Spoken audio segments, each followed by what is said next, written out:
आज का लेक्चर होगा वॉल रीइंफोर्समेंट डिटेल्स।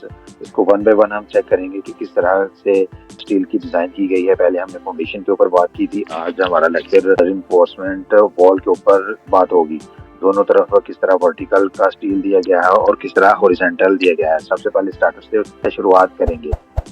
फाउंडेशन से जो स्टार्टर बार निकले हैं वॉल रीइंफोर्समेंट के लिए, उसकी जो ओवरलैप है वो है 90 सेंटी। क्यों, ये 20 mm का स्टील है और आउटसाइडर जो है वो 10 mm उसकी स्पेसिंग है और इनसाइड की डिफरेंट है। और इसके ऊपर जो दोनों तरफ जो साइड बार लगी हुई है, हॉरिजॉन्टल बार भी जिसे कहते हैं, वो 16 mm का स्टील है और उसकी स्पेसिंग 20 सेंटी है।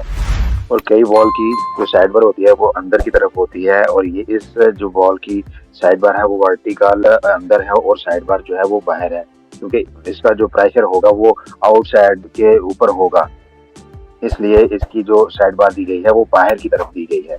और इस वॉल की जो पहली कंक्रीट होगी वो फाउंडेशन से टॉप तक दी गई है, लेकिन हमारा जो एक स्टील बार है वो टॉप स्लैब में भी ऐड हो रहा है और वॉल के अंदर भी ऐड हो रहा है। इसलिए हमारी जो कंक्रीट है वो इस कट से ऊपर तक है, इसलिए हमें ये जो है वो स्टील बार जो है प्रोवाइड करना पड़ेगा। हम अब आगे जाके चेक करते हैं डिटेल्स। जिस तरह के सेगमेंट में इसको डिवाइड कर दिया गया है रोड अंडरपास को, इसलिए इसकी जो लेंथ है वो 13 मीटर 40 सेंटी है।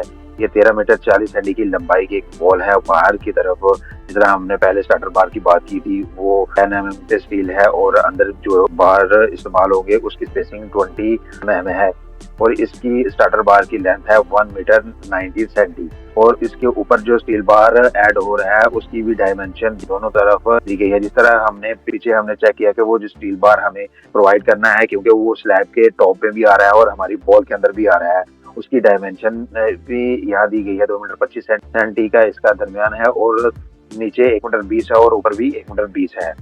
और ये राइट साइड से लेके लेफ्ट साइड तक इसकी अपनी जो स्पेसिंग दी गई है, हमने उसके ऊपर बात की है, वो चलता जाएगा। और इस हमारी वॉल की थिकनेस है 50 सेंटी। वर्टिकल के बाद में हम बात करते हैं हॉरिजॉन्टल की।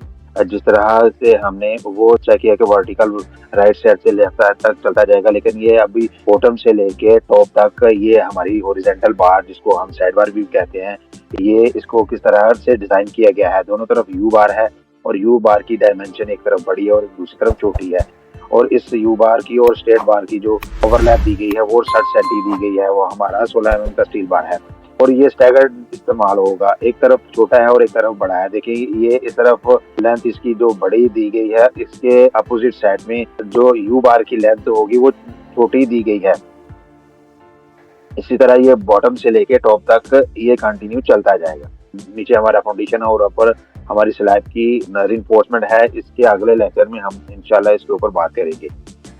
और लास्ट में हम चेक करेंगे कि वॉल की थिकनेस है 50 सेंटी और जो हमारा कंस्ट्रक्शन ज्वाइंट आएगा उसको किस तरह से मैनेज किया गया है। सेगमेंट 1 और सेगमेंट 2 के दरमियान एक शेयर कनेक्टर भी इस्तेमाल हुआ है और दोनों तरफ और जिसकी डायमेंशन भी दी गई है 15 सेंटी एक यू की डायमेंशन है और दोनों यू की मिला के 30 सेंटी होगी। हमारा 50 सेंटी का जो है वो वॉल है, उसकी 5 सेंटी कवर होगा और दरमियान में 10 सेंटी इसका बच जाएगा और जिसमें हमारा ये 25 mm का जो दिया गया है, जो शेयर कनेक्टर जिसको कहते हैं, वो इस्तेमाल हुआ है। और ये बॉटम से लेके टॉप तक चलता जाएगा। इसकी हाइट 7 मीटर 60 सेंटी है। जिस तरह के एलिवेशन से भी हमें पता चल जाता है कि फाउंडेशन का एलिवेशन क्या है और टॉप स्लैब का एलिवेशन क्या है, इससे भी हम हाइट का अंदाजा लगा सकते हैं। और इंशाल्लाह नेक्स्ट हमारी जो वीडियो होगी वो टॉप ऑफ स्लैब के ऊपर होगी, जो अंडरपास की मुकम्मल 1 बाय 1 करके हम डिटेल दे रहे हैं। अभी रीइंफोर्समेंट वॉल के ऊपर बात हुई है और नेक्स्ट हमारी इंशाल्लाह स्लैब के ऊपर बात होगी।